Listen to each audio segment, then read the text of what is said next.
Everyone, আসসালামু আলাইকুম। কেমন আছো সবাই? আই হোপ সবাই অনেক বেশি ভালো এবং সুস্থ আছো। আমরা আলহামদুলিল্লাহ বেশ ভালো আছি আল্লাহর রহমতে। আমার নতুন একটি ব্লগে তোমাদের সবাইকে ওয়েলকাম জানিয়ে আজকের ব্লগটি শুরু করছি। আজকের ভিডিওটি খুব ইন্টারেস্টিং হতে চলেছে, কারণ আজকে হচ্ছে একটা বিয়েবাড়ির ব্লগ।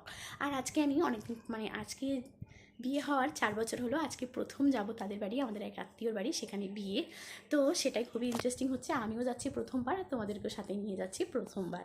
তো চলো দেখতে থাকো সম্পূর্ণ ভিডিওটা, কোনো স্কিপ না করে। আশা করছি আজকের ভিডিওটি ভালো লাগবে। আর আমার সঙ্গে গ্রামের বিয়ে উপভোগ করতে থাকলে যদি ভিডিওটি ভালো লাগে প্লিজ একটা লাইক করে দিও, সাথে লাইক, কমেন্ট, শেয়ার, সাবস্ক্রাইব যেগুলো আছে সব করে দিও। চলো তার আগে তোমাদেরকে দেখিয়ে দিই আমার যে কোনো জিনিস, কোথাও যাওয়ার এক্সাইটেডটাই হচ্ছে আলাদা। তার জন্য আজকে আমি একটু থতলে যাচ্ছি। সো তোমাদের সঙ্গেও নিয়ে যাব। সেটা হচ্ছে আমার ফার্স্ট টাইম ব্লগ করবো তাদের বাড়িতে গিয়ে, সেটা হচ্ছে ইন্টারেস্টিং ব্যাপার আমার কাছে। তো দেখো এদিকে আমি ড্রেস সব বের করে নিয়েছি বেটে, আর আমি যেগুলো পরবো সেগুলো বের করে নিয়েছি। জুয়েলারি সব রেডি করা হয়ে গেছে। বাবুকেও কিন্তু রেডি করিয়ে দিইনি। বাবু দেখো এখানে বিছানার মধ্যে বসে আছে, তার বাবা এখনও আসেনি, সে আসবে, তারপরে আমরা রেডি হব, তারপরে যাব। দেন তোমাদের সঙ্গে সব কিছু শেয়ার করবো। তো সঙ্গে থাকো বিয়েবাড়ি ভিডিও দেখার জন্য। সো গাইস, একে একে কিন্তু সব কিছু বের করে নিয়েছি। দেখো এখানে আছে আমার মেকআপের প্রোডাক্টস, তারপরে আছে বাবুরও ড্রেস, যেগুলো আমি পরবো সেগুলো আমি বের করে নিয়েছি। বাবুকে যেগুলো পরাবো সেগুলোও বের করে নিয়েছি। তারপরে কিন্তু এমন বাইরে বৃষ্টি হচ্ছে কি আর বলবো, মানে আমাদের এখানে প্রচণ্ড পরিমাণে বৃষ্টি হচ্ছে। তো তাড়াহুড়ো করে কিন্তু গাড়িতে উঠে পড়েছি। তার আগে একটা ঘটনা বলি তোমাদেরকে, আমি কিন্তু ড্রেসটা একদম চেঞ্জ করে নিয়েছি। কারণ কি হয়েছে বলো তো, ওই যে ড্রেস পরে একটু বাইরে গিয়েছিলাম, মানে রান্নাঘরে গিয়েছিলাম, সব কিছু তো তালা লক করে আসতে হবে, যেহেতু বাড়িতে কেউ থাকবে না, গাড়িও আছে বাড়িতে। সে কারণে কিন্তু রান্নাঘরে যাওয়ার সময় ধপাস করে পড়ে গিয়ে একদম ড্রেসের হাল 12টা করে দিয়েছি। তখন কি আর বা করার, তখন কিন্তু তাড়াহুড়ো করে ড্রেসটা চেঞ্জ করে নিয়ে কানের দুলগুলো চেঞ্জ করে নিয়েছি, যেটার সঙ্গে যেটা যাবে আর কি সেটাই আর করে নিয়েছি। তো দেখো ওখান থেকে কিন্তু বেরিয়ে আসলাম। আর জানো তো একটা ঘটনা কি হয়েছে, আমাদের ওদিকে এত পরিমাণ বৃষ্টি হচ্ছে কি আর বলবো। আর এইদিকে কিন্তু আমাদের বাড়ির থেকে অল্প একটু আসতে না আসতেই বৃষ্টি একদম বন্ধ। কেমনটা লাগে তোমরাই জাস্ট বলো। পেট্রোল ভরানোর পরে কিন্তু চলে আসলাম বাজারে। আর এসেই দেখো দুই ভাই মিলে কিন্তু এখন চলে গেছে গিফট নেওয়ার জন্য। বিয়ে খেতে যাব আর গিফট নেবো না তা কখনো হয়? এতগুলো মানুষ যাচ্ছে বিয়েতে, কিন্তু কোনো বড় সড়ো গিফটই নিতে হবে।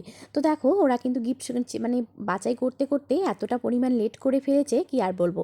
সো আমরা কিন্তু সবাই গাড়িতেই বসে আছি। অনেকক্ষণ দেরি করার পরে, মিষ্টি নেওয়ার পরে, মানে ওই যে সন্দেশ টন্দেশ সব কিছু নেওয়ার পরেই কিন্তু চলে এসেছি বিয়ে বাড়িতে। প্রথমে কিন্তু আগে গিফট দিয়ে নেব, এত ভারী গিফট আর হাতে নিতে পারছি না, হাতটা প্রচণ্ড পরিমাণে ব্যথা করছে। আমি খেতে এসেছি, আর সেই যদি আগেই হাতটা ব্যথা ধরেই নিই তাহলে খাবো কী করে। সে কারণে কিন্তু অনেক কিছু চিন্তা ভাবনা করে সবাইকে ওখানে বাই বাই টাটা করে দিয়ে আগে আমি এসেছি গিফট দেওয়ার জন্য। গিফট দেওয়ার পরেই কিন্তু দেখো এখন খাওয়া দাওয়ার পালা। আর জানো তো এত পরিমাণে ভিড় হয়েছে কি আর বলবো। ওই যে 15-16 লোকের বাজেট করেছে ঠিকই, তবে কিন্তু পরে একদম হালকা হয়ে গেছে, কারণ ওই যে এদিকে একটু ভয়, সে কারণে কিন্তু সবাই আগেই চলে গেছে খাওয়া দাওয়া করে। আর আমরা একদম লাস্টে সবার, মানে যেগুলো যে দাদারা সবাই সার্ভ করছে আর কি, তাদের সঙ্গে খাওয়া দাওয়া আমরা করছি। তো দেখো আমি আর হাজব্যান্ড কিন্তু আগেই চলে এসেছি। তারপরে সবাইকে ডাকাডাকি হচ্ছে, হাজব্যান্ড সবাইকে ডেকে নিয়ে আসতেছে, বলতেছে তাড়াতাড়ি খাই, তাড়াতাড়ি চলে যাব। যেহেতু আকাশের অবস্থাও তেমন একটা ভালো না, মানে বিশেষ একটা ভালো না আকাশের অবস্থা, সাথে কিন্তু আবার এদিকে একটু ভয়ও। তো দেখো আমরা সবাই একসঙ্গে এখন হাঁটাহাঁটি করছি, বাবুও আছে। তো চলে আসলাম খাওয়ার এখানে। এসে দেখো একদম হালকা হয়ে গেছে। তোমরা আগেই মানে বললাম তোমাদের সঙ্গে যে এত পরিমাণে ভিড় ছিল কি আর বলবো। তারপরে দেখো পুরো বাড়ি ফাঁকা। আম্মু আগে এসেছে, বিয়েতে গিয়েছিল বরযাত্রী, কারণ আম্মুর মানে বোনের ছেলের বিয়ে, তো সে কারণে কিন্তু আম্মু আগে এসেছে। তারপরে আজকে আমরা আসলাম রিসেপশনের দিন। তো দেখো এখানে আমাদের গাড়িটাও দাঁড় করানো আছে, হাজব্যান্ড কিন্তু এদিকে পুরো গল্প করতেছে। আর আমার ননদও এসেছে, এই যে আমার ননদ একটু লেট করেই এসেছে, সবার সঙ্গে গল্প করে তারপরে চলে এসেছে। এখন বাড়ি ফিরলাম, অনেকটা রাত হয়ে গেল। আর আসলে ওইদিকে সেই ভয়, তো ওই যে তোমাদেরকে বললামই ওখানে অনেক হাতি বের হয়, সে কারণে কিন্তু একটু ভয়ে ভয়ে তাড়াহুড়ো করছি আসার জন্য।